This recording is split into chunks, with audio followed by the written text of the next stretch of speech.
Nesse vídeo de hoje, eu quero falar para vocês sobre o tema 1102 do recurso ordinário 1276977, que versa sobre a revisão previdenciária da vida toda. Esse tema aparece concluso com o ministro relator desde o dia 18 de 11 de 2024. E eu quero mostrar também aqui para vocês o último andamento da ADI 2111, porque também aparece aqui concluso com o ministro relator desde o dia 13 de 11 de 2024.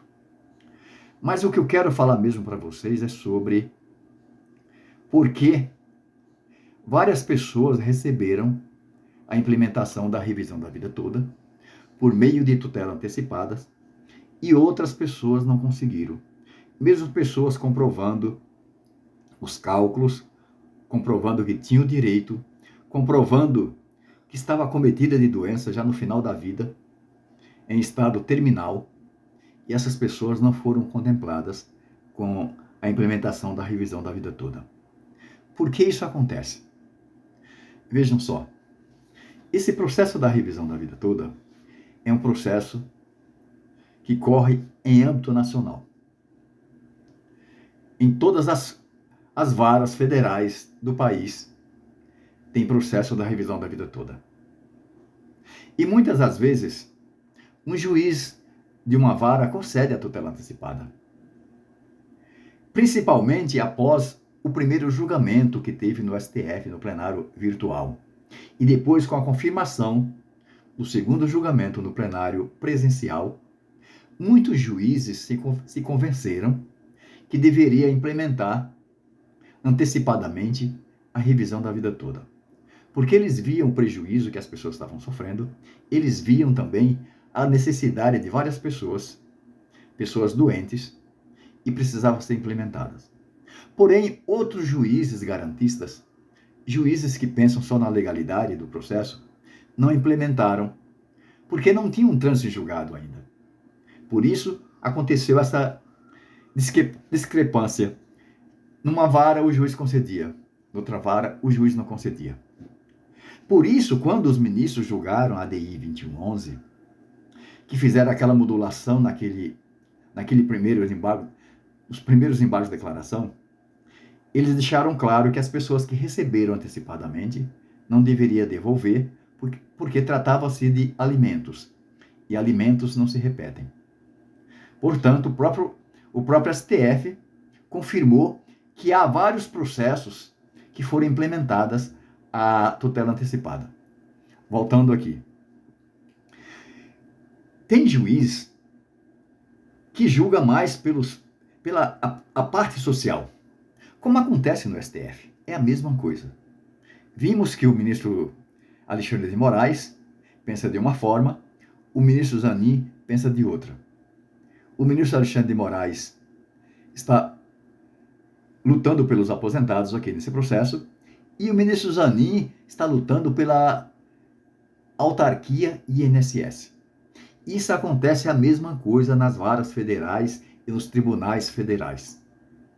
Tem juiz que pensa no INSS e tem juiz que pensa nas pessoas. E esses juízes que pensam nas pessoas, eles concederam a tutela antecipada. Mesmo porque é um processo que vem rolando desde 2014, que passou por várias instâncias, inclusive teve vitória no STJ, e já tinha julgamento no STF, no primeiro julgamento virtual, e confirmado no plenário presencial.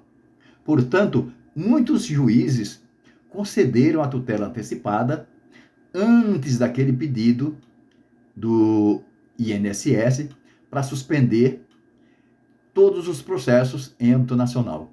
Após aquela suspensão determinada pelo ministro do STF, aí sim os juízes não implementaram mais nenhuma tutela antecipada. Mas até ali tinha juiz que estava implementando. Por quê? Nenhum juiz em sã consciência, nenhum jurista em sã consciência iria entender que o STF, por meio de uma manobra, pudesse vir mudar o teor do acórdão. Um acórdão que foi julgado no plenário presencial, aliás, no plenário virtual e no plenário físico. nenhum juiz que entende de direito realmente, nenhum jurista que entende de direito realmente também, iria entender que por meio de uma manobra no julgamento dessa ADI 2110, pudesse reverberar no tema 1102, que pudesse pelo menos afetar o acórdão.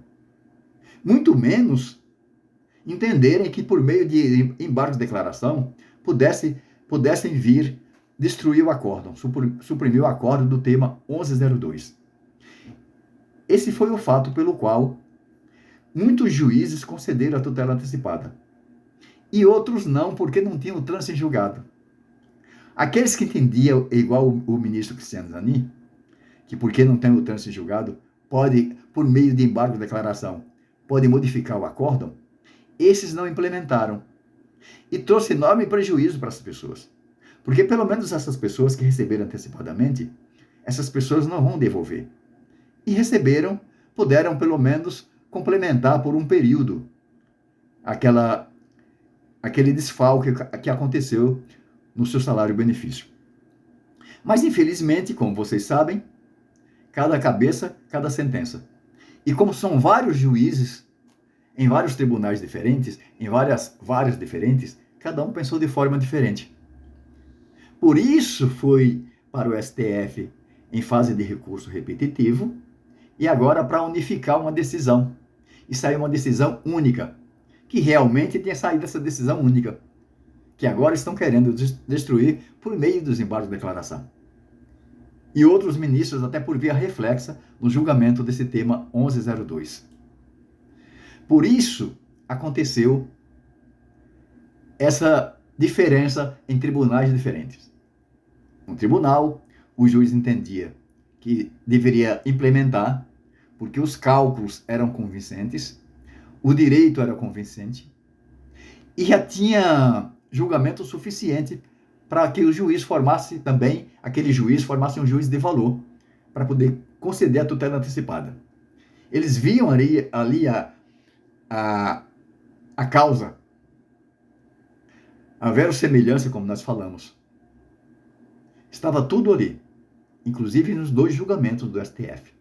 E naquele julgamento também do STJ, que já era o suficiente para os ministros implementarem por meio de tutela antecipada.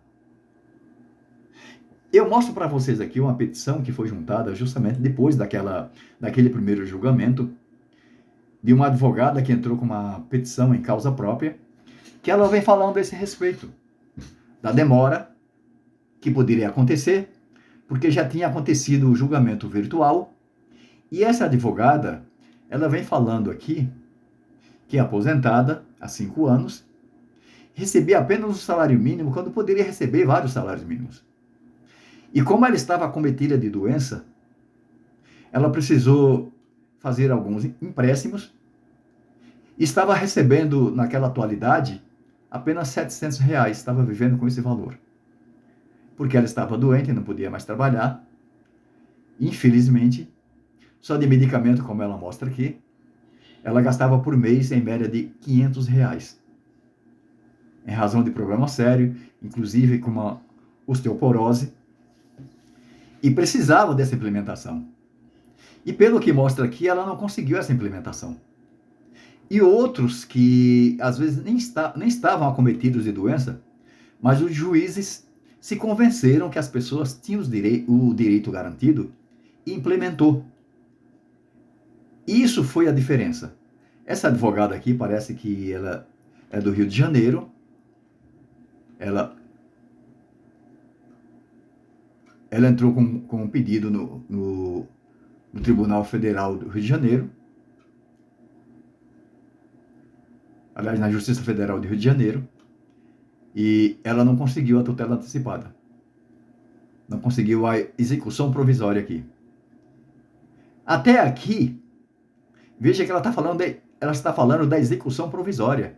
Porque até aqui, a maioria das partes estavam preocupadas com a demora para receber. Não estavam preocupadas que pudesse perder por meio de manobra política, manobra dessa nova formação do STF. Até aqui ninguém pensava nisso. Todo mundo tinha por certeza que os embargos de declaração iam apenas discutir omissão, obscuridade e contradição. Mas, infelizmente, não foi bem isso que aconteceu com a mudança do quadro do STF e com o julgamento da ADI 2111. Infelizmente, aconteceu aquela manobra que vocês já sabem e que está ameaçando até a destruição do acórdão do tema 1102. É o que eu tenho para falar para vocês. Eu não sei se eu esclareci o suficiente, porque pessoas foram beneficiadas e outras pessoas não.